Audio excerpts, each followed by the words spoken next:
Donc au Mali, les djihadistes avaient raison de vouloir imposer la charia. Ben oui, ça paraît normal. C'est-à-dire, enfin, pourquoi est-ce que les gens dans leur pays n'auraient pas le droit de mener leur politique? En Afghanistan, c'est la même chose. Pourquoi est-ce qu'on a des problèmes de terrorisme aujourd'hui?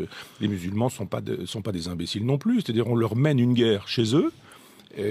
En Afghanistan, par exemple, ou au Mali, on leur rend la vie impossible, on s'en va les massacrer, on les tue par dizaines ou par centaines, et en même temps, on voudrait que ces gens-là soient gentils, etc. Ils sont pas gentils, mais ils ont raison.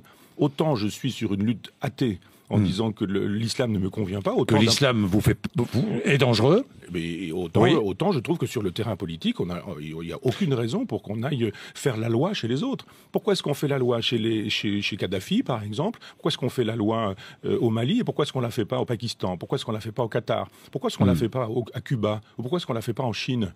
Si vraiment les droits de l'homme nous intéressent, pourquoi est-ce qu'on est spécifiquement au Mali et pas dans des endroits où les droits de l'homme sont bafoués partout? Alors, moi, je trouve normal qu'au Mali, où il m'est arrivé d'aller, la politique puisse exister. Une politique Parce faite que par nous les défendons Maliens. d'autres valeurs que les valeurs défendues par les djihadistes du Sahara. Oui, mais ils sont chez eux.